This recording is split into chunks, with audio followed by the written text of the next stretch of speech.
professor of statistics and mathematics at Stanford. My background is that I grew up in France. I studied at the Ecole polytechnique, and then after the Ecole polytechnique, I went to the United States to do a doctorate, a PhD, which I did at Stanford in the field of statistics.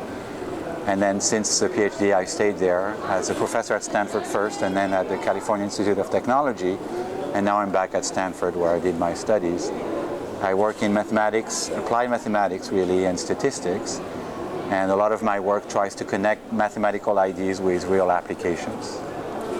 Recently, we've developed a theory which was inspired by great questions in biomedical imaging, and the problem was to speed up the acquisition time of magnetic resonance scans. And this has enormous consequences for the health of children and for MR pediatrics, where, because, for example, MR scans take a long time to acquire, and so it means for children, it means that we would have to stop the heart to be able to get a high resolution image, which of course comes with a lot of risk.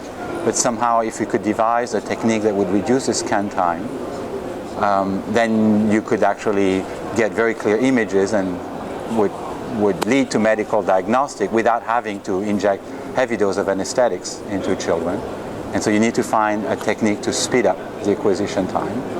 And it turns out that it's a mathematical problem essentially, and that we showed something very surprising, that you could actually reduce the scan time and not sacrifice resolution. And that was the beginning of a wonderful story, because by working on this very applied problem, we discovered a very important principle, that you could actually acquire the important bits and not the bits that are irrelevant. That started a whole field of research named compressed sensing nowadays.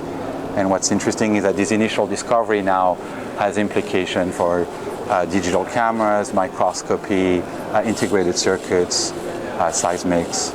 And so I think what I find very interesting in my field is like you take very concrete problems that come from very concrete area, you try to develop an abstraction for them, and if you're successful, you can redeploy this abstraction and work on completely new set of applications that you did not envision before.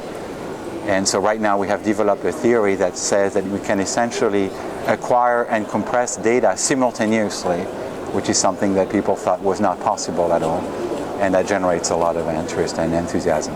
France has a very special training in mathematics, in part due to its very prestigious institutes, such as the Ecole Normale Supérieure that you find in Paris, in Lyon, and in Cachan. And so because these institutes are highly recognized, scientifically and socially, it pushes a lot of the brightest to enter the field of mathematics. And its way of training people has been very successful. And so that's why we have a whole class of world-class mathematicians coming from these very prestigious institutes that are very research-oriented. And in that sense, it's very different from the United States, where I would say that the teaching of mathematics in the United States is much more democratic. It's not as elitist as it is in France. Mathematics is not, perhaps in the United States, a way of, going up socially as it is in France. I know that in France it's not always been the case. It's a fairly recent phenomenon that perhaps we can trace back to the Second World War. And so I think in that sense it's a bit different. I think lots of American students are interested in mathematics, but you do not see perhaps the same kind of structure from an early age, where if you're good in high school, then you go and do a class préparatoire, and if you're very good in class préparatoire, you end up in the Ecole Normale, and if you're very good at the Ecole Normale, you become a professional mathematician. There's not such a clear track in the United States. I don't think France selects on mathematics only. I mean, if you look at, for example, medical schools in France, you enter medical school directly after the baccalaureate, which is different from the United States. In fact, in the United States, you only enter medical school after 4 years of university, what we call in English 4 years of college, of university education. So it is actually surprising that American doctors, so to speak, may learn more mathematics than French doctors because they went through these 4 years of general education. What is true in France is that there is all this grandes écoles d'ingénieurs who are selecting on mathematics, but I think that's fairly natural, because since these are becoming engineers, or at least that's the intention at the beginning, it seems a reasonable selection criterion. There could be others, and I think nowadays, role played by computer science in the French curriculum, what in French is called l'informatique, is increasing, which I think is absolutely crucial. One of the things I've not seen in my curriculum in France so much, and this I regret, is that we did not learn a lot about statistics and probability, especially. So we were not educated to think in terms of uncertain things. And so there are aspects of the mathematical sciences that even in a very mathematically oriented curriculum, we did not get to see until very late. And I think things could be improved in this area.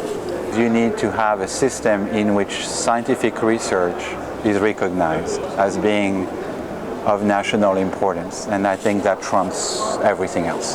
That you need to somehow create, if science is at the center of your national priorities, then people will be naturally drawn to be scientists. And how they get there, to me is less relevant. I mean, I think what's more important is to create a sense of priority. And do we want to be a scientific country? And if so, do we do everything we can to become a scientific country or not? And then how you get there is a bit different. But to me, the real thing is whether science should be a priority for a country like France.